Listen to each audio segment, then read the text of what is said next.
আচ্ছা, আর সে মামনি তোমাকে কি ওই দিন একটা ছেলে কি তোমাকে কি ব্যথা দিছে? কোথায় ব্যথা দিছে বাবু? ঘরের ভিতরে নিয়ে নাকি বাহিরে? ঘরের ভিতরে নিয়ে। তুমি খুব কান্না করছো না? আসলে আমরা কতটুকু অমানুষ হইলে এতটুকু একটা মেয়ের প্রতি আমরা এই কাজটা করতে পারি? তুমি কি ওর বিচার চাও? তুমি ওনার ফাঁসি চাও? যাক, আশা করি তোমার ইনশাল্লাহ বিচারটা হবে। এই দেশের এতটুকু একটা নিষ্পাপ বাচ্চার উপরে যারা আক্রমণ করতে পারেন, হরপুষে আক্রমণ করতে পারে, ওর আশা করি সর্বোচ্চই শাস্তি আমরা দাবি করি। আচ্ছা, আপনার মেয়েটা ওই দিন কোথায় ছিল? করাছিল ভাই। ওকে আপনার সাথে ছিল? হ্যাঁ, আমার সাথে ছিল, এখানে আমার সাথে বসে আছিল। তারপর তারপর ওই ডাক দানিছে ভাই। আপনার কাছ থেকে ডাক্তার নিচ্ছে? হ্যাঁ, ডাক দানিছে। তো আপনার কাছ থেকে ডাক্তার নিল, তখন আপনি কিছু বললেন না? আর আমি বলছি যে কিসের জন্য আমার যে ইয়ে করছে আমি শুনলে খেলুন চাষি। আচ্ছা, এরপরে করছে আমি আর বাসা করে না তুই যাই। এরপরে আমার মায়ের ওখান থেকে আলাদা ডাক দানিছে। প্রথমে চাইছিল আপনাদের কাছ থেকে নেওয়ার জন্য? হতাম আমার কাছে চেষ্টা করছি, বুঝছি না। এরপর আমরা দিই নেই, দেওয়ার পরে ওর গেছে গেছে মতো আমার মায়ের মা আমি খেলতাম যাই। খেলার পরে ও এনে খালিয়েছিল। এরপর ডাক দিয়েছে, নেওয়ার পরে এই বেশি সময় নয়, 10 মিনিটের সময় হয়েছে। এরপর ওর বাবি ডাক দিয়েছে। ডাক দেওয়ার পরই আমার মায়ে হাঁটতে পারে না, একটা জুস দিয়ে দিছে হাতের মধ্যে 10 টাকার দামের। এরপরে আমার মায়ে কান্দাকাটি করতেছে যে মুরগা যাবো করলে যে মাহার পারে এরকম এই অবস্থা হয়ে গেছে। মানে সে ওইখান থেকে আইসাই জ্বালা যন্ত্রণা শুরু হয়েছে? হ্যাঁ হ্যাঁ, জ্বালা যন্ত্রণা শুরু হয়েছে ভাই। পরবর্তীতে আপনারা? পরবর্তী আমি দেখছি। এরপরে আমার জালে দেখছি, দেওয়ার পরে আমার জালে কান্দাকাটি করতেছে, আমি কান্দাকাটি করতেছে। এরপর সবাইকে ডাক্তার না লয়ে যায়, ডাক্তার না। এরপর কাউসারে ভাবে করতে গেছে। আর আম্মায় ফোন করছিল, হ্যাঁ দূর ফেরাইছে। আমার সাথে সাথে পুলিশটা ফোন করছে। ফোন করার পরে হ্যাঁ আইতে আইতে আমরা আবার জিজ্ঞাসা করতে গেছি। আর হ্যাঁ সব আঙ্গুল মাইরদের করা শুরু করছে। মানে ওরা এবার আপনাদের উল্টো হ্যাঁ উল্টা মারধর করছে? হ্যাঁ মারধর করছে। করার পরে এরপর আমরা তো গেছি গেই। যাওয়ার পরে বরাবরতে পুলিশ এসে আমার শাক মেখে দিছে। আমার মায়ের কথা নিচে নেওয়ার পরে হ্যাঁ আঙ্গুলটা কুমিল্লা হারাই দিচ্ছে আমার মেয়ে। সর্বপ্রথম পুলিশ প্রশাসনকে অসংখ্য ধন্যবাদ। তারা এটাকে সঠিক নজরদারিতে রাখছে, তারা এটাকে গুরুত্ব সহকারে দেখতেছে। আর দেশি প্রবাসী যারা আছে তারা সবাই আপনাদের পাশে আছে, আপনারা কোনো চিন্তা করেন না। আপনাদের ওদের সর্বোচ্চ শাস্তি হওয়া পর্যন্ত যা যা করা দরকার সবাই ইনশাল্লাহ আপনাদের সাথে আছে।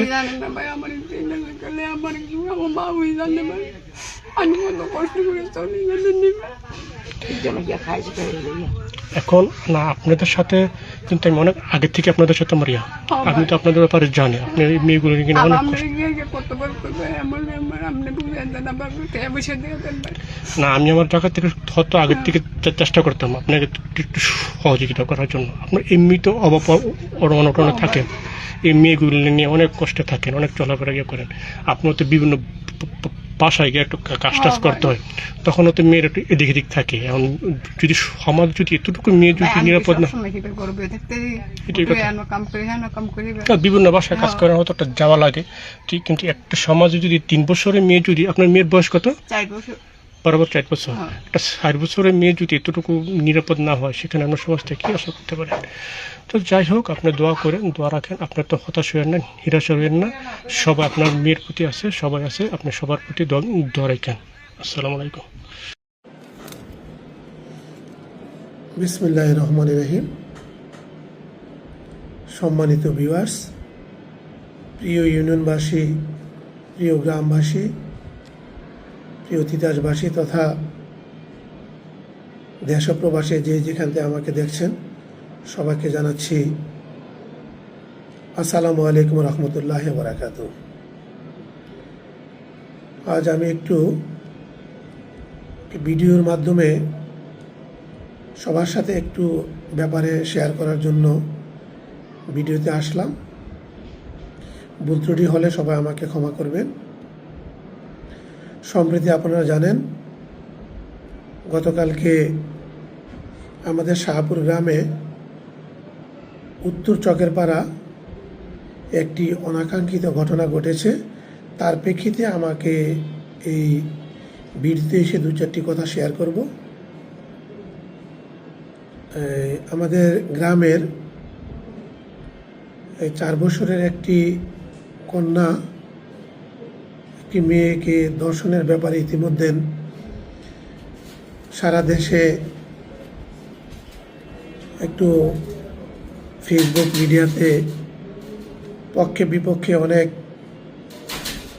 লেখালেখি হচ্ছে বা বলা বলি হচ্ছে। আসলে সত্যি বলতে কি, আমি ফেসবুকে থেকেই এই ব্যাপারটি অবগত হয়েছি।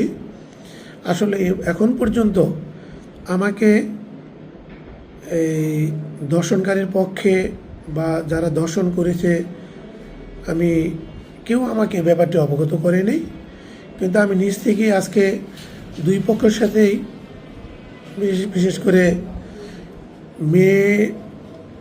মেয়ের নাম হচ্ছে আউশি, পিতার নাম হচ্ছে আবু তাহের, মায়ের নাম হচ্ছে শিল্পী, বাড়ি হচ্ছে শাহপুর উত্তর চকের বাড়ি। আসলে এটা হচ্ছে বাড়িটা একটু আমাদের গ্রাম হলো, আমাদের গ্রামটা অনেক বড়, গ্রামটা প্রায় মনে হয় আমাদের মসজিদপুরের কাছাকাছি বাড়িটি। আর তাদের সাথে আমি অনেক যোগাযোগ করতে মানে গতকালকে থেকে চেষ্টা করতেছি, কিন্তু আসলে তাদের সাথে যোগাযোগ করতে এখন পর্যন্ত পারিনি। তবে তার এক বড় বোন আছে, বাতাকান্দি বিয়ে দিয়েছে, ওনার সাথে যোগাযোগ করলাম এবং কি ব্যাপারটা কি ঘটেছে আমি একটু জানতে চেষ্টা করলাম। তো ও সব কিছু জানে না। আর ওর বাবা মাও বর্তমানে, আউশির বাবা মাও মনে হয় গতকালকে থেকে মেয়েটাকে নিয়ে মনে হয় যতটুকু শুনতে পারলাম এই কুমিল্লা গিয়েছে, হয়তোবা একটু পরীক্ষা নিরীক্ষার জন্য। তা আমি এই ইউনিয়ন পরিষদের চেয়ারম্যান হিসাবে, এই গ্রামের সন্তান হিসাবে এতটুকুই বলতে চাচ্ছি। হয়তোবা অনেকেই ফেসবুকে স্ট্যাটাস দিচ্ছেন বা মন্তব্য করতেছেন। আসলে আমি একজন চেয়ারম্যান হিসাবে বা এই গ্রামের সন্তান হিসাবে আমি এই ব্যাপারটা পুরোপুরি না জেনে আমি কোনো মন্তব্য করতে পারি নাই বা পারছি না। এই কারণে এ পর্যন্ত কোনো ব্যাপার আমি শেয়ার করি নাই। তো আজকে যেহেতু আমি একটু ওর মেয়েটার বড় বোনের সাথে একটু কথা বললাম এবং কি ও আমাকে বলল, আমি বললাম ঘটনা কি ঘটেছে, ও বলল যে ওর বোনের সাথে নাকি একটু অপ্রীতিকর ঘটনা ঘটেছে বা দর্শন, এমনই কোনো মানে 100 কিছু বলে নাই 100%, কিন্তু আমরা ধারণা করছি এমন কিছু ঘটেছে। তা আমি সবাইকে এতটুকু আশ্বস্ত করতে চাই বা বলতে চাচ্ছি, বা আমি ভুক্তভোগীর পরিবারকে, আউশির পরিবারকে, আউশির বোনকে আমি এতটুকু বলেছি যে আমি এই অন্যায়কারীর বিরুদ্ধে অবশ্যই আছি এবং অবশ্যই যেহেতু মেয়েটাকে কুমিল্লা নিয়ে গেছে, একটি হয়তোবা পরীক্ষা হবে, পরীক্ষা তদন্ত করা হবে, তদন্ত করার একটা রিপোর্ট আসবে। রিপোর্ট আসলে আমি আমার গ্রামবাসী, ইউনিয়নবাসী কে সবাইকে নিয়ে এটা সুষ্ঠু বিচারের জন্য যা যা করার আমার পক্ষ থেকে আমি তাই করব ইনশাল্লাহ। কথা দিচ্ছি কোনো অন্যায়কারীকে, কোনো দর্শনকারীকে ছাড় দেওয়ার কোনো সুযোগ নাই। প্রয়োজন বোধে আমি এই ব্যাপারে আমাদের তিতাস সোমনার গণমানুষের নেতা মাননীয় সংসদ সদস্য জনাব অধ্যক্ষ সেলিম ভুঁইয়া স্যারের সাথেও আলাপ আলোচনা করে এটার যাতে একটা সুষ্ঠু তদন্তের মাধ্যমে সুষ্ঠু বিচার করা যায় সেই ব্যাপারে ইনশাল্লাহ স্যারের সাথে আমি কথা বলে স্যারের সাথে ব্যাপারটা জানাবো। জানানোর পরে আইন প্রশাসনের সহায়তা নিয়ে এটাকে কী করা যায় গ্রামবাসীকে নিয়ে ইনশাল্লাহ অবশ্যই এই ধরনের কোনো অপরাধের কোনো ছাড় নাই। এটা সে যার হয়ে বাই হোক, যাই কিছু হোক না কেন, কোনো অপরাধীকে ছাড় দেওয়ার কোনো অবকাশ নাই।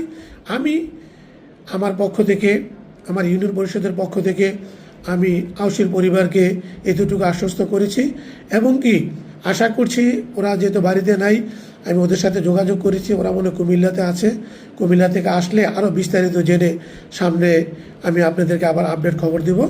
আবার কী হলো, আপনারা সবাই ভালো থাকবেন, সুস্থ থাকবেন, আমাদের জন্য দোয়া করবেন। সবাই ইনশাল্লাহ এই অপরাধীর বিচার যাতে হয়, সবাই পাশে থাকবেন এই বলে আমি আমার সংক্ষিপ্ত বক্তব্য এখানে শেষ করলাম। সব ভালো থাকবেন, সুস্থ থাকবেন। আসসালামু আলাইকুম রহমতুল্লাহি ওয়া বারাকাতুহু।